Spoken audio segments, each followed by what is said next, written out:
Welcome to the Next Gen podcast. Thank you for being with us. This is Pastor Blake, your Waukesha youth pastor, and joining me as always, my co-host, Pastor Phil. Pastor Philip Hahn, our Waukesha kids pastor, and we have back our special guest today, Miss Bethany LeMieux. Hi. Welcome back. One of my favorite guests. Great to have you here. Thanks. The expert, as I just called you earlier. Oh, geez. Yeah. No pressure there. Oh, geez. You have to have all the answers to all of our questions, right? I'll try my best. I like it. Well, today we wanted to talk through really relationships, friendships, as parenting from that perspective of it, as we see our kids start going down different paths, and some of them we're like super excited about. We're like, oh, I really like this friend. This is a great friend. You should hang out with this friend. And sometimes they start hanging out with friends, and we're like, oh, I don't really like where this is going. I'm noticing certain things. Quit hanging out with those kids. Don't you realize they're a bad influence on you? Yeah, exactly. Yeah, and I think, man, it's so tough. Just from the youth pastoral I'm in, I've realized through my few years of ministry that you can't just tell kids to do or to not do things in your infinite wisdom, because they are much wiser than you most of the time. And they just think maybe you're old, you don't know what you're talking about, and things are different, and they're different. And so I feel like this is a big topic. Mm-hmm. So how do we maybe even dive into this topic of relationships, friendships, and we'll start from maybe the negative standpoint of how do you, as a counselor, right, someone's coming to you maybe with bad habits or bad pathways that they've already gone down. What's your advice for a parent in this situation, and then how do we navigate that towards a positive way out, if that makes sense? Mm-hmm. Yeah, I think about the core longings of all people to be known and to know others and to be seen and to be chosen. And so unconditionally loved, all these just... Core longings? Yes, exactly. Is that like a technical term? Sure, why not? Sure, yeah. Let's go Coin with it that. yourself. Let's go. I don't know.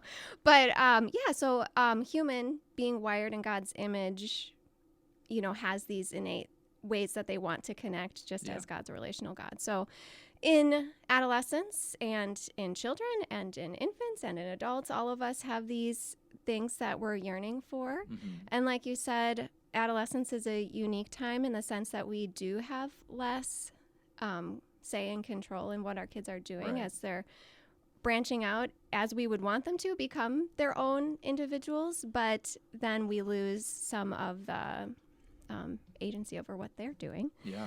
So, so how to validate this idea that, of course, you want to belong to something. Right. Of course, you want people.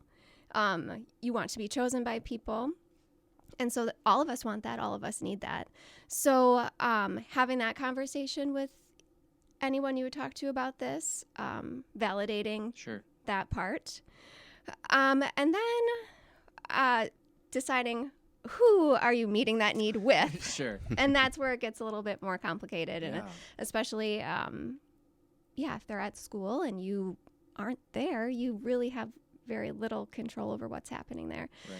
So it's also interesting to think about, quote unquote, like the wrong crowd or bad kids, and how to really work ourselves to not be judgmental. I think in the work that I do and the work that you guys do, we're privileged to learn like the bigger picture of every person. So, maybe a kid is acting out this way, but there's always like a bigger picture as to why. Right. Yeah. And then, trying to not define a group or define a kid based on their behavior is really helpful. That's something I even have to like check myself on. Like, if somebody hurts one of my kids' feelings, I'm like, what a jerk. Yeah. like the mama bear comes out. I'm like, I have to fight that in myself to not like globalize. Oh, that's a bad kid. Don't spend time with them. Yeah. That I have to be like, okay, something is going on in this kid. They're figuring something out for themselves and it's coming out this way. How do we have like that gracious posture toward kids who may be doing behaviors that we wouldn't want our kids to emulate, but is still happening? Yeah. So, yeah, I guess taking that big picture approach of course, they want to be loved and belong. Sure. But also the big picture approach of every person, that we can't be boiled down to our behaviors, and how to, as best as you can, give your kids that perspective as well. Sure. Yeah. So if I can repeat what I think I hear you saying, the first step in helping your kids avoid hanging out with the wrong crowd is first ask yourself to evaluate, really, is this a wrong crowd that you need to label them and try to get your kid out of it? That maybe just the fact that you're trying to label somebody a wrong crowd, whether it's an individual or a group, you always need to make sure that your own spirit is in the right place before you even start approaching it. Yeah, I would say not be quick to judge and to see people wholly. Not HWL, but WH. Yeah. The full completely. Picture. Yes, thank you. Completely. That like, okay, these kids are doing this behavior at this time for some reason, and I don't quite get it. Maybe they don't either. But it's how to not label or package somebody in the all bad category. We would want to avoid. But of course, like if there are kids doing things that we're worried about, we also they've got a good heart. Just let him go and do whatever he's going to do. So we don't want to fall into that pit either of not also recognizing the consequences of what people are doing. Yeah. So yeah, it is a tricky balance to not throw them out, but to also not lean in and just let people indulge in what they're doing. Yeah. Yeah, we talk about this at youth group with our students that, man, I hope you do have people around you that aren't Christian. Like, I hope there are people around you that don't know Jesus. Why? So that you can show them Jesus. That your friends shouldn't all be at church. But then we go, but the core people you hang out with, the core people that you find that connection with, hopefully are Christian, because they're going to, in a perfect world, be encouraging and supporting you and challenging you on your beliefs in a positive way. So that balance you talked about, right? As the parent, you're the one that their kid's coming up to going, hey, can I go spend the night at this person's house? And you're going, in your head, you're going, I don't really know if I want you to spend the night at this person's house, because I know what their home life looks like. Or, man, the parents just aren't even there all the time. So it's Lord of the Flies over at this place, right?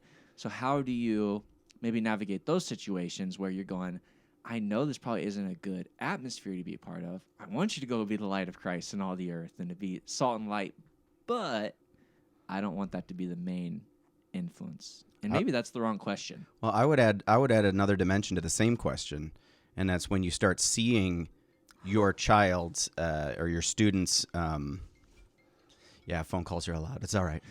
We won't yell at you.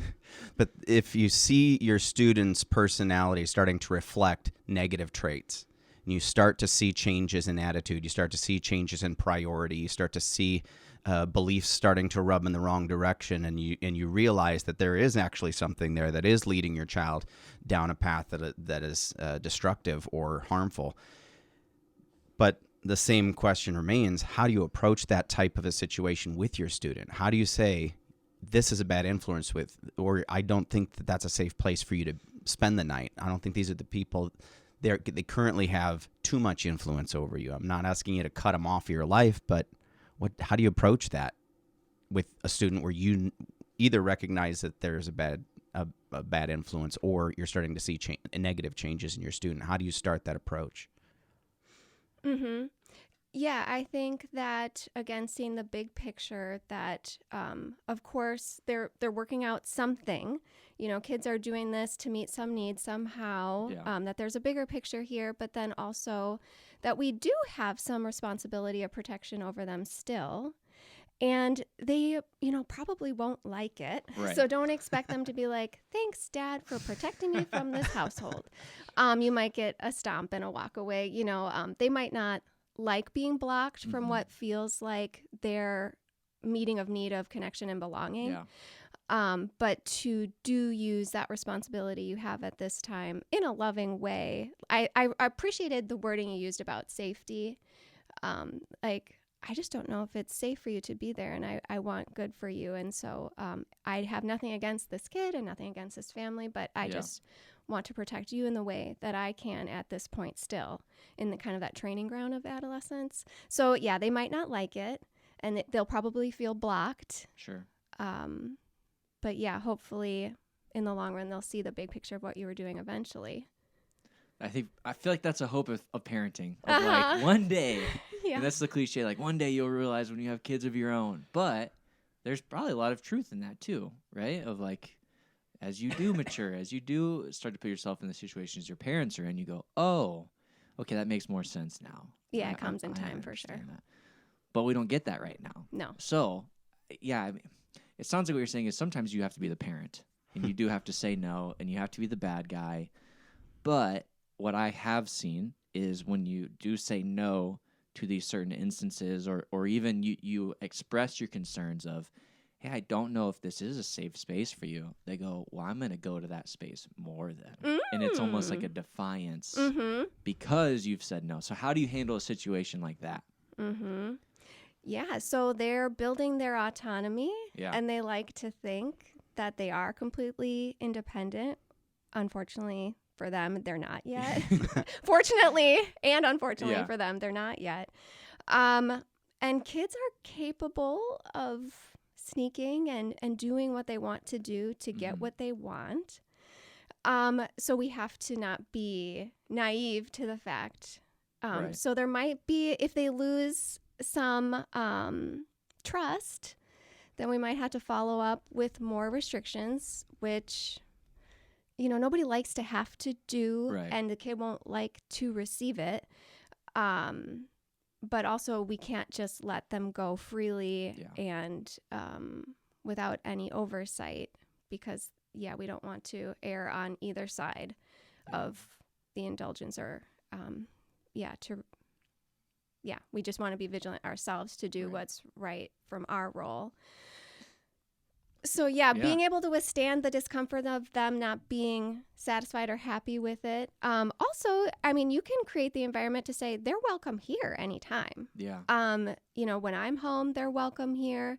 And, you know, I want to be around them. And when I can be the oversight here, I'm comfortable with that. And they might still get mad and stomp off. And,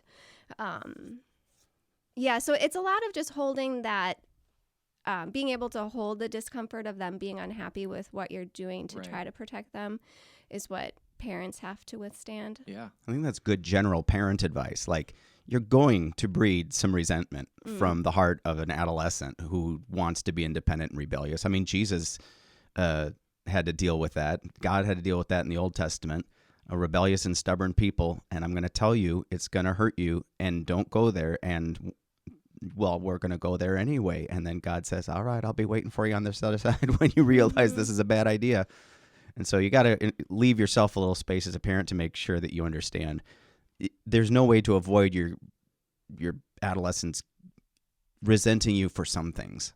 That discipline is not a pleasant process, and it's not supposed to be. So cut yourself a little slack as a parent to allow your kids to be mad at you when they don't like your decision.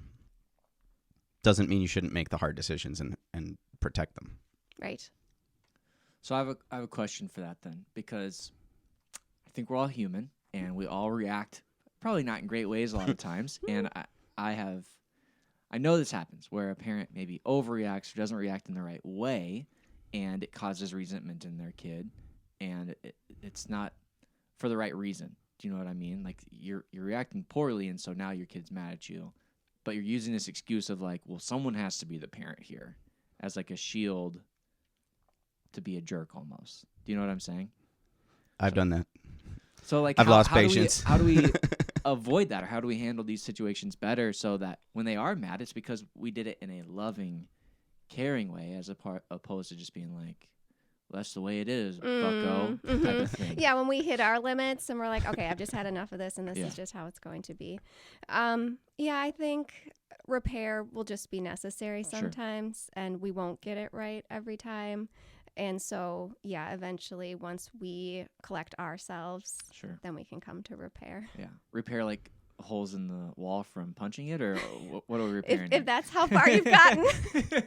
So, to say, I did not respond in the way that I wanted to respond, and I hit my limit, and then I showed anger toward you, and that wasn't fair, or you know what I mean, whatever it is to. Just the power of an apology from adult to a student. Mm-hmm.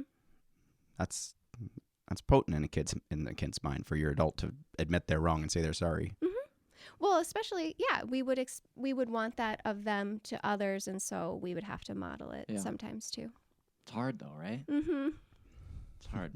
When little Johnny says, "Hey, all my friends are going to the quarry, and we're gonna graffiti and then maybe jump off into the river," you go, "All right, I'll come with you." Is that the right response? Is that what we say? I don't think he'll tell you all that. Oh, he's just gonna go. I doubt he'll tell you all that. He says, "Hey, I'm going to my friend's house," and then he goes and does that. Yeah, unless you have an honest Abe at home, I doubt they'll give you all those details initially. It's like that was a little nugget right there you just dropped for us, Bethany. Well, I mean, not every kid, and I'm not going to throw a blanket over everybody, but the idea is, they are trying out this autonomy thing, and they're doing it hopefully within a safe realm with us, but they're going to push and test, and hopefully... hopefully they don't lose trust. Yeah. And as far as they go is still within the bounds. But then there will be times that they will lose trust. And then we'll have to tighten up the restrictions. And nobody likes that. And it's a painful process, but necessary for the ultimate goal. Interesting. And then I also had a question about online interactions, because sometimes your kids are staying up late, on some other server, chat room, or private messaging with somebody, and that's having a negative influence on their lives, but you don't hold the keys to that, or you don't know what's happening, or those conversations are not observable because they're private or hidden or unknown. So how do you navigate a world that you can't see? Because it's one thing to say, "Can I go over to Billy's house?" It's another thing to say, "I don't know who you're in contact with in this sphere of influence that I can't see." Now, obviously, it's wise to have some level of knowledge of what's going on your kids' devices, but we all know that there's a way around every technology. Yeah, I would say that is definitely one of the if not the hardest part about parenting an adolescent right now is, the first generation of device owners at that age. So absolutely, it needs... Even the makers of the apps themselves say, "I wouldn't give this to my kid, and this needs to be regulated." So that's a tough topic in and of itself. So the parent now having to police something that's created to be the wild, wild west is really difficult. And I have, so much empathy for that as I'm going through that myself. So I would say avoid ignorance, and as annoying as it is, be up in your kid's phone. They'll hate it. Yeah. They will not like that. But that's good advice. We have to be in it because there's so much that can be happening. There's so much that can be happening there. And then, like you said, anybody can also find a way to sneak and create something totally separate. And we can only be as vigilant as we can be knowledgeable. So keeping up on the knowledge of like, okay, what is this app that kids are using to hide these messages or whatever, and heavily restricting their phone if necessary. Some kids do just fine. A lot of kids don't. So restrictions, I would say, would be necessary for just about every teen. They won't like that. But just what they can be exposed to without any restrictions is just... honestly scary to me to consider. So, to be aware of how intense the online world is, and to not be naive, and to not just hope for the best, but to be really involved in what your kid is doing online, I say would be imperative. That's great. Well, my big takeaway from this is parents, be prepared to handle your kids being mad well. Because all of these things, man, it's going to probably make your kid mad. And we had more questions about your kid wants the designer clothes and they want all the social status. And I think some of it is even hanging out in these certain situations. This is a social status appearance of, I was able to stay out late with these people and now I'm cooler because of it. And so much is happening in the teenager's world that we look at maybe surface level, and there's so much deeper stuff underneath. Mm-hmm. And you're going to have to be the bad guy, but can you be a bad guy in a good way? From the teen's vantage point, yes, it would be interpreted as they want the freedom. Yeah. And it just still has to be contained at this point. Yeah, it's really hard for adolescents who, are taller than you and like bigger than you, and their body is saying like, hey, I think I'm an adult now. Yeah. And so it just is naturally a transitional time for, how are we going to coexist when you want autonomy and your body says you should have it, but we're still in this environment where I am still responsible over you, and I still care about making sure that you're grown up in a way that will lead to your flourishing. So there's just a lot of tension. Well, that's why I challenge all my kids to dodgeball, because I get to assert dominance over that. Okay, so good. they might be bigger, but I can catch it and throw it harder right now. The pecking order is still so as long as you can hit Rex in the head with a ball, oh my gosh, you have control over him, right? Oh my gosh. Well, Bethany, thanks so much for being with us. Thanks. And could I just add one more observation on something you immediately started with, was that they're going through a process where they're trying to develop certain areas of belonging in their lives. Yeah. And I would just add this, that if we speak to the motive instead of the behavior, the why instead of the what, the spiritual condition of their heart and why they're wanting to do things as opposed to the person that they're hanging out with, I think that has a lot more power in a kid's head and heart, because you're cutting through. It's not about her. It's not about him. It's not about what you did. I want to check what's happening in your heart. Why is this happening? Why is this a problem? And that, I think, has a little bit of power, because you're recognizing that they do have a need, and it's not all about the behavior. Yeah. And be okay if they probably yell "shut up" at you after that, right? Yep. Well, as a parent, yes, I can tell you that happens. Thank you guys for joining us today on another episode of the Bridge Church Next Gen podcast. We hope you have a great week.